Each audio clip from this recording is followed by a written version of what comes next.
ജയ് സച്ചിദാനന്ദം. നിങ്ങളുടെ എല്ലാവരുടെയും ഹൃദയത്തിൽ കൂടിയിരിക്കുന്ന പരമാത്മാവിന് എൻ്റെ ഹൃദയം നിറഞ്ഞ നമസ്കാരം, നമസ്കാരം, നമസ്കാരം, നമസ്കാരം. ഇന്ന് ഞാൻ നിങ്ങളോട് ധർമ്മത്തെക്കുറിച്ചുള്ള ചില കാര്യങ്ങൾ പറയാൻ പോവുകയാണ്. എന്താണ് ഈ ധർമ്മം എന്നത്? സാധാരണ ജനങ്ങൾ ധർമ്മത്തെപ്പറ്റി പല വിധത്തിലുള്ള സങ്കല്പങ്ങൾ സങ്കല്പിക്കും. ചിലർ അവരുടെ ആചാരങ്ങൾ പ്രകാരം അവരുടെ ധർമ്മമാണ് ശരി എന്ന് വാദിക്കാറുണ്ട്. അവരുടേതാണ് എല്ലാറ്റിനേക്കാളും മികച്ചത്. ഓരോരുത്തരും അവരവരുടെ അനുഷ്ഠാനങ്ങൾ അവരവരുടെ ഇഷ്ടപ്രകാരം സ്വീകരിക്കുന്നു. ഓരോരുത്തരും ഓരോ ഗുരുവിനെ സ്വന്തം ഇഷ്ടപ്രകാരം തിരഞ്ഞെടുക്കുന്നു. ഓരോരുത്തരും അവരുടെ മതമാണ് യഥാർത്ഥം, മറ്റുള്ളത് തെറ്റാണെന്ന് കരുതുന്നു. ഇതിനെ ധർമ്മം എന്ന് പറയാനാവില്ല. ധർമ്മം എന്നാൽ രണ്ട് വിധത്തിലുണ്ട്. ഒന്ന് റിലേറ്റീവ് ധർമ്മം, മറ്റൊന്ന് റിയൽ ധർമ്മം. റിലേറ്റീവ് ധർമ്മത്തിൽ എന്താണ് ഈ റിലേറ്റീവിൻ്റെ പരിപൂർണമായ അർത്ഥം? ഒന്നിനോടൊന്ന് അടിസ്ഥാനമായിരിക്കുന്നതാണത്. എന്നാൽ റിയൽ ധർമ്മം എന്നത് അങ്ങനെ ഉള്ളതല്ല. അതിൽ അടിസ്ഥാനങ്ങൾ ഒന്നും തന്നെ ഇത്തരം ധർമ്മങ്ങളിൽ നടക്കാറില്ല. ഒന്നിനും അടിസ്ഥാനമില്ല, എല്ലാം സ്വതന്ത്രമാണ്. കൂടാതെ യഥാർത്ഥ ധർമ്മം റിയൽ ധർമ്മമാണ്, അതാണ് നടക്കുന്നത്. റിലേറ്റീവ് ധർമ്മത്തിൽ ഏതെങ്കിലും ഒരു അടിസ്ഥാനത്തെ മാത്രം അന്വേഷിക്കേണ്ടി വരും. ശാസ്ത്രങ്ങളുടെ സഹായം തേടേണ്ടി വരും. അല്ലെങ്കിൽ ഏതെങ്കിലും വിഗ്രഹത്തിൻ്റെയോ ആചാരത്തിൻ്റെയോ ഗുരുവിൻ്റെയോ സഹായത്തോടെ മാത്രമേ മുന്നേറാൻ സാധിക്കുകയുള്ളൂ. എല്ലാറ്റിനും ഉപരി എന്തെങ്കിലും പ്രവർത്തികൾ ചെയ്ത് മുന്നേറ്റം ഉണ്ടാക്കേണ്ടി വരും. അതായത് ക്രിയകളുടെ അടിസ്ഥാന പ്രകാരം ചെയ്യേണ്ടിയിരിക്കും. പക്ഷേ ഈ റിയൽ ധർമ്മത്തിൽ യാതൊരു സഹായവും അന്വേഷിക്കേണ്ടി വരില്ല. അത് ഹൃദയത്തിനകത്ത് നിന്നുണ്ടാവുന്നു. അവിടെ പ്രവൃത്തിയും ക്രിയയും ഒന്നും തന്നെയില്ല. റിയൽ ധർമ്മം എന്നാൽ ജ്ഞാനം കൊണ്ടുണ്ടാവുന്ന ഒന്നാണ്. ജ്ഞാനം എന്ന യഥാർത്ഥ അറിവ് യാതൊരു സംശയവുമില്ലാതെ മനസ്സിലാക്കുന്നത്, സിദ്ധാന്തത്തെ മനസ്സിലാക്കുന്നത്, സയൻറ്റിഫിക്കായി മനസ്സിലാക്കുന്നത്. ആദ്യമായി വിരോധഭാവനകളൊന്നും ഉണ്ടാവില്ല, നോ കോൺട്രഡിക്ഷൻസ്. ഈ സിദ്ധാന്തത്തിൽ ഒരിക്കലും ഒരു മാറ്റവും ഉണ്ടാവില്ലെന്ന് ആദ്യം മനസ്സിലാക്കേണ്ടതാണ്. ഈ അടിസ്ഥാന തത്വത്തെക്കുറിച്ച് മനസ്സിലാക്കുകയാണെങ്കിൽ അതിനുശേഷം എല്ലാം എളുപ്പമായിരിക്കും. മനസ്സിലാക്കി കഴിഞ്ഞാൽ എളുപ്പമാണ്, മനസ്സിലാക്കാതിരുന്നാൽ എല്ലാം കഷ്ടമാണ്. മനസ്സിലാക്കേണ്ടത് ഒന്നേ ഒന്നാണ്. അതെന്താണെന്ന് വെച്ചാൽ, ആദ്യം ഒരു കാര്യത്തെക്കുറിച്ച് മനസ്സിലാക്കി കഴിഞ്ഞാൽ മറ്റുള്ള കാര്യങ്ങളെക്കുറിച്ച് മനസ്സിലാക്കുന്നത് വളരെ എളുപ്പമാവുന്നു. നിങ്ങൾക്ക് മനസ്സിലാക്കാനുള്ള ഈ ശക്തി ഇല്ലെങ്കിൽ സത്യത്തെ എങ്ങനെയാണ് മനസ്സിലാക്കാൻ സാധിക്കുക? ഇതില്ലാതെ മറ്റൊന്നും മനസ്സിലാക്കാൻ സാധിക്കില്ല. എന്ത് സത്യത്തെയാണ് നാം മനസ്സിലാക്കേണ്ടത്? ഞാൻ എൻ്റെ ഉള്ളിൽ ആരാണ്? ഞാൻ എൻ്റെ ഉള്ളിൽ ആരാണ്? ഈ വിഷയത്തെ മനസ്സിലാക്കിയാൽ അതെല്ലാം മനസ്സിലാക്കിയതിന് തുല്യമാവുന്നു. ഇതാണ് ടോപ്പ് മോസ്റ്റ്.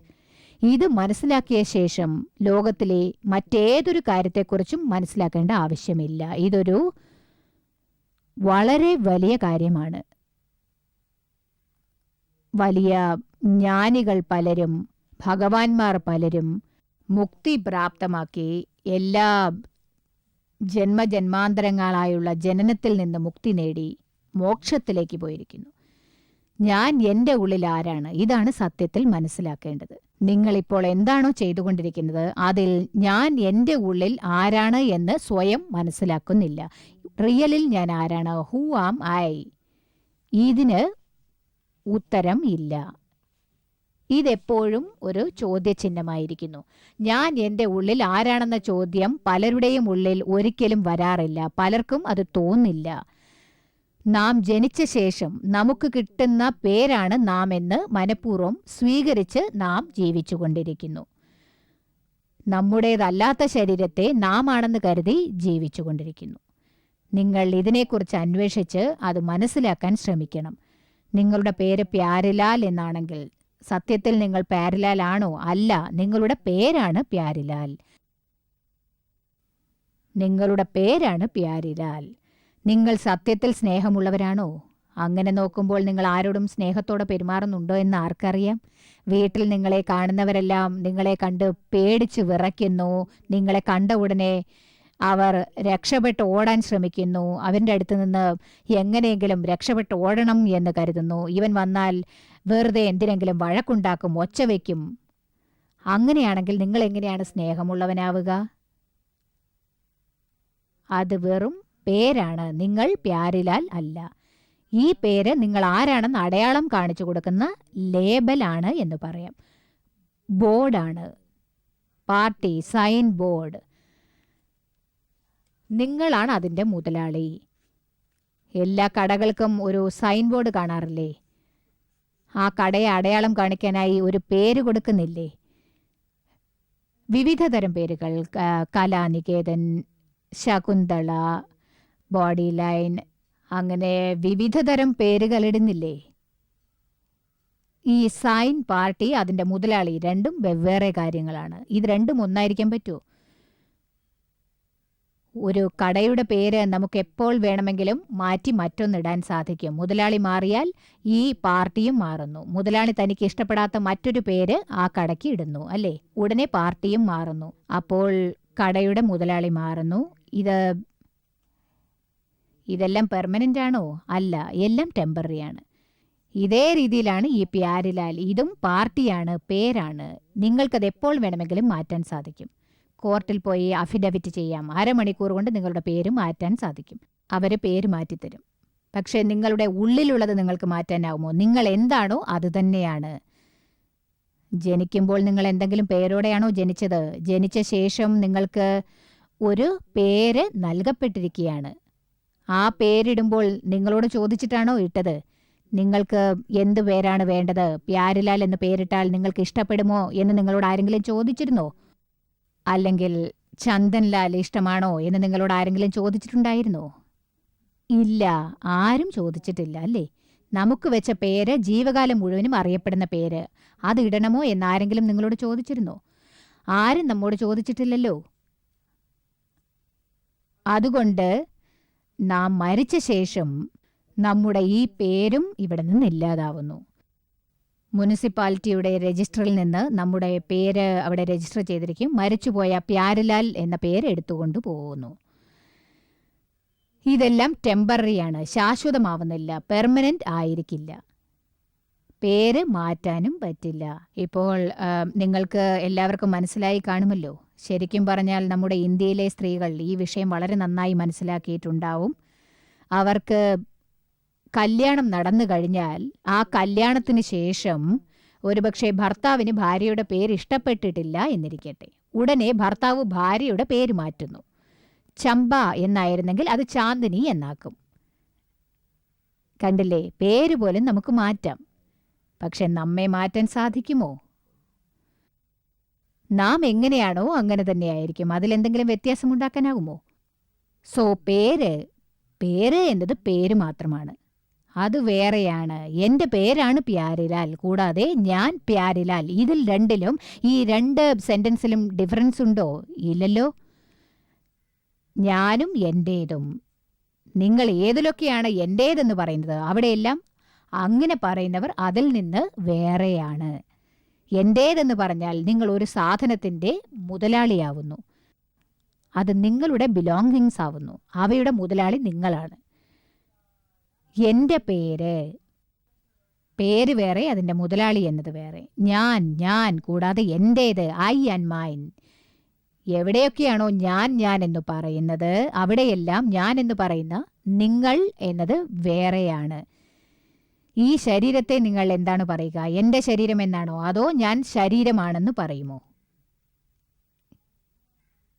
എങ്ങനെയാണ് നിങ്ങൾ പറയുക?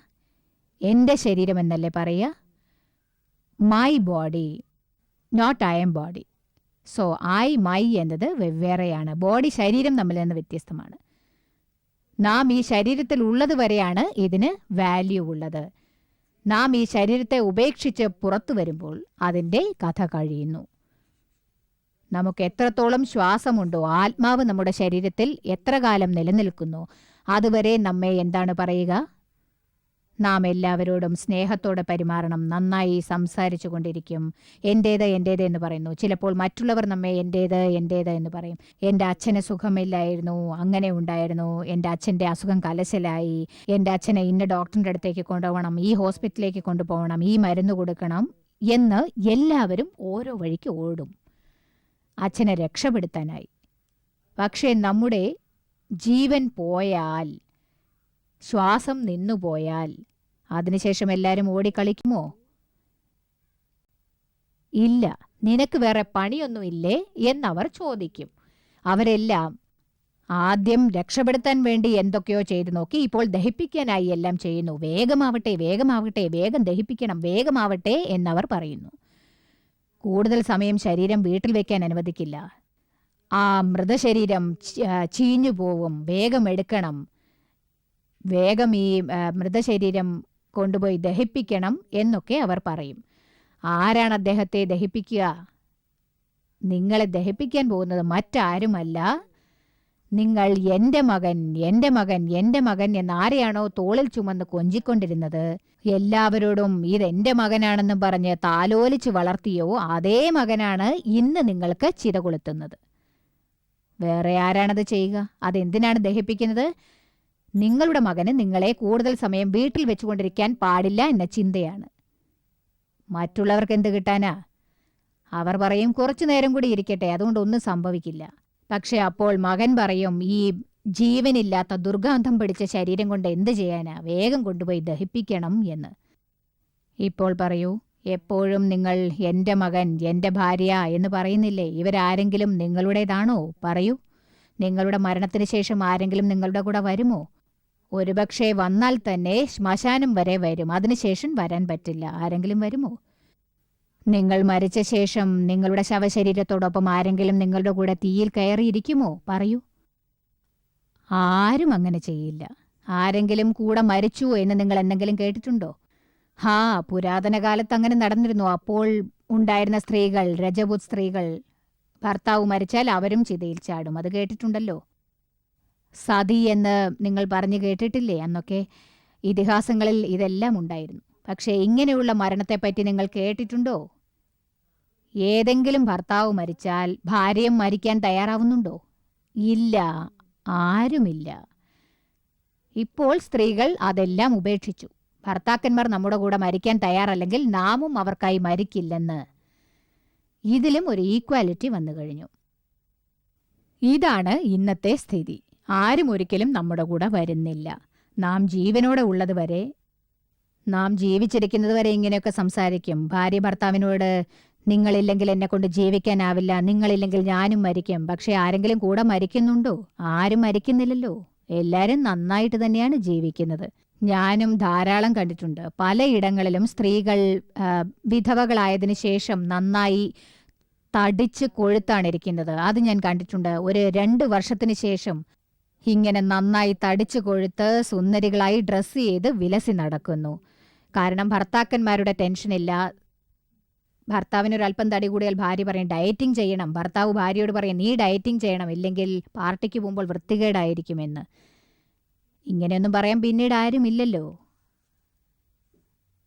ഫ്രീ ആവുകയല്ലേ അവരൊക്കെ.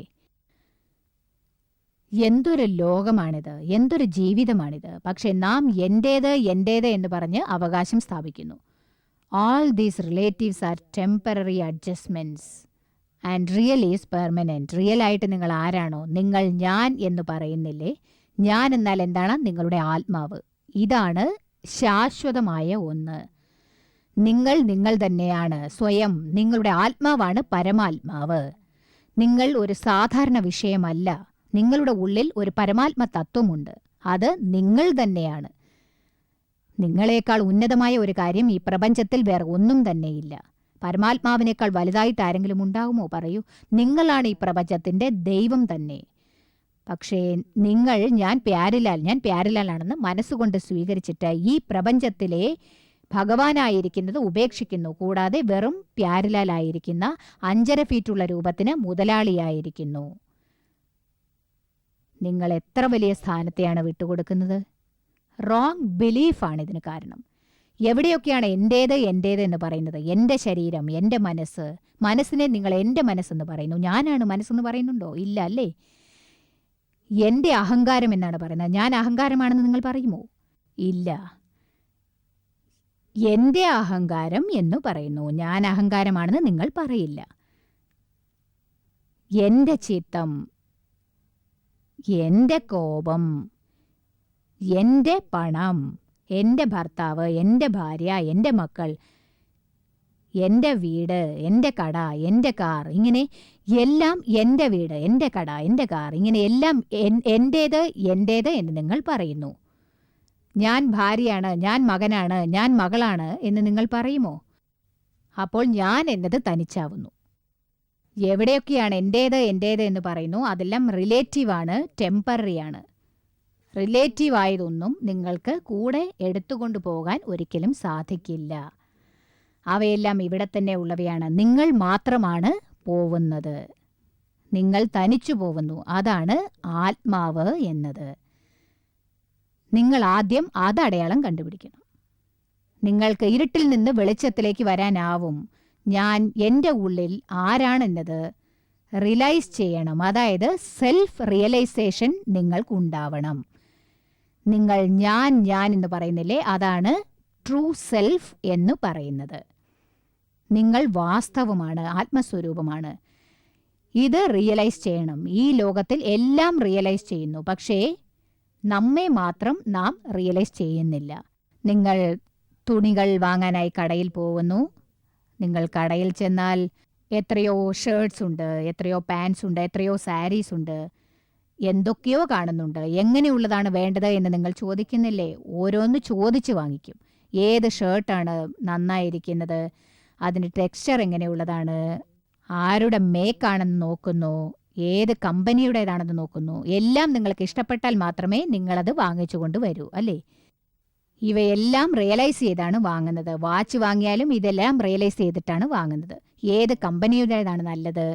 ടൈമെക്സ് ഉണ്ട്, സിറ്റിസൺ ഉണ്ട്, അജന്തയുടേതുണ്ട്, സമയയുടേതുണ്ട്, കൂടാതെ വേറെയും എന്തൊക്കെയോ ഉണ്ട്. ഇതുപോട്ടെ, വിവാഹം കഴിക്കണമെങ്കിൽ നിങ്ങൾ എന്തുമാത്രം പെൺകുട്ടികളെ കാണാൻ പോകുന്നുണ്ട്. തിരഞ്ഞെടുക്കാൻ വേണ്ടി നിങ്ങൾ എന്തൊക്കെ കഷ്ടം അനുഭവിക്കുന്നു. എത്ര പെണ്ണിനെ കാണുന്നു? 1 പ്രാവശ്യം, 2 പ്രാവശ്യം, 3 പ്രാവശ്യം ഓരോരുത്തരെ കാണുന്നു. കാഴ്ചയ്ക്ക് എങ്ങനെയുണ്ട്? കാണാൻ സുന്ദരിയാണോ? കാലെങ്ങനെയുണ്ട്? തടിച്ചിയാണോ? മെലിഞ്ഞിട്ടാണോ? ഉയരം കൂടുതലാണോ? കുറവാണോ? തടിച്ചിട്ടാണോ? ഫിഗർ എങ്ങനെയുണ്ട്? എല്ലാം നിങ്ങൾ നോക്കുന്നു. അവൾ കാണാൻ സുന്ദരിയാണോ? അവളുടെ കളർ എങ്ങനെയാണുള്ളത്? ഇങ്ങനെ എല്ലാ കാര്യങ്ങളും നിങ്ങൾ റിയലൈസ് ചെയ്ത ശേഷമാണ് സമ്മതിക്കുന്നത്. നന്നായിരിക്കുന്നു എന്ന് റിയലൈസ് ചെയ്ത ശേഷമാണ് കല്യാണം കഴിച്ച് കൂട്ടിക്കൊണ്ടുവരുന്നത്. പക്ഷേ നിങ്ങളെ റിയലൈസ് ചെയ്യുന്നതില്ല. അതാണ് നാം എന്നത് പെർമനൻ്റ് ആയത്. ബാക്കിയെല്ലാം ടെമ്പററിയാണ്. ഭാര്യയുടെ കൂടെ നിങ്ങൾ നന്നായി കുടുംബം നടത്തിയാലും എന്തെങ്കിലും ഒരു ദിവസം വലിയൊരു ബഹളം ഉണ്ടായെന്നിരിക്കട്ടെ, ഉടനെ നിങ്ങളുടെ ഭാര്യ അവളുടെ അമ്മയുടെ അടുത്തേക്ക് പോവുകയാണെന്നും പറഞ്ഞു പോവും. ഇന്നു മുതൽ എനിക്കും നിങ്ങൾക്കും തമ്മിൽ ഒരു ബന്ധവുമില്ല, ഇന്നത്തോടെ എല്ലാം അവസാനിച്ചു. ഡൈവോഴ്സ് ചെയ്ത ശേഷം അവളുടെ പുറകെ പോയി മൈ ഹണി, മൈ ഡിയർ എന്ന് പറഞ്ഞുകൊണ്ട് ചെന്നാൽ അവൾ എന്താണ് ചെയ്യുക എന്നറിയാമോ? അനാവശ്യമായി അടി വാങ്ങിക്കേണ്ടി വരും. ഇനി അവൾ നിങ്ങളുടെ ഭാര്യയല്ല, വെറും ടെമ്പററി മാത്രമായിരുന്നു. കല്യാണം കഴിച്ച് എല്ലാം നന്നായി നടന്ന് ജീവിച്ചില്ലെങ്കിൽ അതോടെ അവസാനിക്കുന്നു ഡൈവോഴ്സ്. എല്ലാം ടെമ്പററി. നിങ്ങൾ എങ്ങനെയാണോ അങ്ങനെ തന്നെയാവുന്നു. നിങ്ങൾ നിങ്ങളുടെ ഉള്ളിൽ ആരാണ് അത് മനസ്സിലാക്കണം. അത് നിങ്ങൾ റിയലൈസ് ചെയ്യണം. ഇതെപ്പോഴാണ് നിങ്ങൾക്ക് റിയലൈസ് ആവുന്നത്? അതുവരെ നിങ്ങൾ ഭയങ്കര ദുഃഖത്തിലിരിക്കേണ്ടി വരും. അതുകൊണ്ട് നിങ്ങൾക്ക് ഞാൻ ആരാണ് എന്ന അനുഭവം, ബോധ്യം, ഇത് അത്യാവശ്യമാണ്.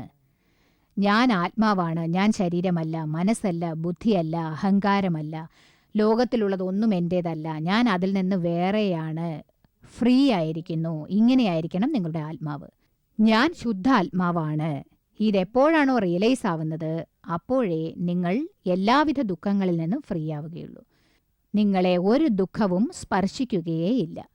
ഈ പറഞ്ഞ റിയലൈസേഷൻ നിങ്ങൾക്ക് എവിടെ നിന്നാണ് ഉണ്ടാവുക? ആത്മതത്വത്തിൻ്റെ റിയലൈസേഷൻ ആത്മജ്ഞാനികളുടെ പക്കൽ നിന്നാണ് ലഭിക്കുക. അവരെല്ലാ റിയലൈസേഷനും ലഭിച്ചവരാണ്. അവരുടെ അടുത്ത് നിന്നാണ് നമുക്കത് ലഭിക്കുക. ഈ കാര്യത്തിൽ ഒരു ഗൈഡിനെ കിട്ടുന്നതുവരെ നിങ്ങൾക്ക് നിങ്ങളുടെ ലക്ഷ്യം പ്രാപ്തമാക്കാനാവില്ല. നിങ്ങൾ ഒരാളുടെ ഗൈഡൻസ് ഇല്ലാതെ എപ്പോൾ നോക്കിയാലും അനാവശ്യമായി ചുറ്റിക്കറങ്ങിക്കൊണ്ടേയിരിക്കും. കാട്ടിൽ വഴിയറിയാതെ അലഞ്ഞുതിരിയും. ലക്ഷ്യത്തെ പ്രാപിക്കാൻ സാധിക്കില്ല. പക്ഷേ നിങ്ങൾക്ക് വഴി കാണിക്കാൻ ആരെങ്കിലും വരികയാണെങ്കിൽ, യഥാർത്ഥ ഗൈഡ്, അപ്പോൾ നിങ്ങൾക്ക് ലക്ഷ്യപ്രാപ്തി ലഭിക്കാനായി അവർ സഹായിക്കും. അങ്ങനെ നിങ്ങൾ ആത്മാവിനെ തേടി എവിടെയൊക്കെ അലയുന്നുവോ, എത്രയോ കാലമായി ആത്മാവിനെ കാണാൻ തുടിക്കുന്നുണ്ടോ, ജന്മജന്മാന്തരമായി അലഞ്ഞുകൊണ്ടിരിക്കുന്നു, അതേ ആത്മാവ് നിങ്ങൾക്ക് പ്രാപ്തമാക്കാനാവും. അതിനൊരു ജ്ഞാനി മതി. എന്നാൽ ഉടനെ പ്രാപ്തമാവും. എല്ലാ ദുഃഖങ്ങളിൽ നിന്നും വിമോചനവും ലഭിക്കും. അങ്ങനെയുള്ള ജ്ഞാനികളെ കിട്ടുന്നത് മഹാകഷ്ടമാണ്. സത്യം പറഞ്ഞാൽ ഏറ്റവും മികച്ച ജ്ഞാനികൾ കുറവാണ്. ജ്ഞാനികൾ എന്നതൊരു വലിയ കാര്യമല്ല. അവർ വിചാരിച്ചാൽ എന്ത് സാധനം തൊട്ടാലും അത് സ്വർണമായി മാറും. ഇടയ്ക്ക് ഒരു തടസ്സവും ഉണ്ടാവാൻ പാടില്ല. പക്ഷേ നിങ്ങൾ ജ്ഞാനികളുടെ അടുത്ത് എത്തിയാൽ, അതായത് ഒരു മറവുമില്ലാതെ നിങ്ങളെ അവർക്ക് സമർപ്പിക്കുകയാണെങ്കിൽ, മുഴുവനുമായി സമർപ്പിക്കുകയാണെങ്കിൽ, ആ ജ്ഞാനി അപ്പോൾ അപൂർവരായി മാറുന്നു. അപ്പോൾ നമ്മെപ്പോലുള്ളവരെ അവർ സ്വർണമാക്കി മാറ്റില്ല. എന്നാൽ എല്ലാവരെയും അപൂർവ മനുഷ്യരാക്കി മാറ്റിയാൽ, അപൂർവമായവർ തൊട്ടാലേ മറ്റുള്ളവരും അപൂർവമാവുകയുള്ളൂ. ഇങ്ങനെയുള്ളവരെ എവിടെയും നിങ്ങൾക്ക് കിട്ടില്ല. ഇങ്ങനെയുള്ള ജ്ഞാനികൾക്ക് മാത്രമേ ഇത് ചെയ്യാനാവൂ. അവർ ഏത് പദവിയിലാണുള്ളത് ആ പദവിയിലേക്ക് മറ്റുള്ളവരെ കൊണ്ടുവരാൻ പാടുപെടും. അവരെപ്പോഴും ആത്മപദവിയിലിരിക്കും. മറ്റുള്ളവർക്കും ആത്മപദവി പ്രാപ്തമാക്കാൻ സഹായിക്കും. അതുകൊണ്ടാണ് ജ്ഞാനികളെ എപ്പോഴും അപൂർവമായവർ എന്ന് പറഞ്ഞുകൊണ്ടിരിക്കുന്നത്. മറ്റെല്ലാവരും വെറും സാങ്കല്പികം മാത്രമാണ്. ജ്ഞാനികളെ വേർപെടുത്തി പറയാനാവില്ല. അവർ അതിശയിപ്പിക്കത്തക്കവരാണ്, സാമ്യപ്പെടുത്താനാവാത്തവരാണ്, അത്ഭുത മനുഷ്യരാണ്. അവർ എന്തു തൊട്ടാലും അതെല്ലാം സ്വർണമായി തീരുന്നതാണ്. അതാണ് അവരുടെ ജീവിതത്തിൻ്റെ മഹത്വം എന്ന് പറയുന്നത്. ഇങ്ങനെയുള്ള ഒരു ജ്ഞാനിയെ കിട്ടിയാൽ പിന്നീട് ചാർജ് ധർമ്മം, ആത്മധർമ്മം, റിയൽ ധർമ്മം എല്ലാം പ്രാപ്തമാക്കാനാവും. ഒരു പ്രാവശ്യം ഈ ആത്മധർമ്മം പ്രാപ്തമാവുകയാണെങ്കിൽ അതിനുശേഷം നിങ്ങളുടെ പക്കൽ നിന്ന് അതൊരിക്കലും പോവില്ല. ഒരു ക്ഷണം പോലും അത് നിങ്ങളെ തനിച്ചു വിട്ടിരിക്കില്ല. നിങ്ങൾ നിരന്തരമായി ആത്മധർമ്മത്തിൽ തന്നെ ഉണ്ടാവും. ലോകത്തിലുള്ള എല്ലാ പ്രവൃത്തികളും പുറത്തു നടക്കും. പക്ഷേ ഉള്ളിൻ്റെ ഉള്ളിൽ നിങ്ങൾ ഞാൻ ആത്മാവാണ്, ഞാൻ ശുദ്ധാത്മാവാണ്, ഈ എല്ലാ കാര്യങ്ങളും ഒരിക്കലും മരണമില്ലാത്തതായിരിക്കും. അത് ദൃഷ്ടിയും കേൾവിയും പരമാനന്ദവുമാണ്. ഈ ഒരു അനുഭവം നിങ്ങൾക്കുള്ളിൽ നിരന്തരമായി ഉണ്ടാവും, എപ്പോഴും ഉണ്ടാവും. ഈ ഒരു കാരണം കൊണ്ട് നിങ്ങൾക്ക് പുതിയ കർമ്മദോഷം ഉണ്ടാവാതെ പോവും. നിങ്ങളുടെ കഴിഞ്ഞ ജന്മത്തിൻ്റെ എല്ലാ കർമ്മദോഷങ്ങളും ഇല്ലാതാവും. നിങ്ങൾ പരമാനന്ദത്തെ, മോക്ഷത്തെ പ്രാപ്ത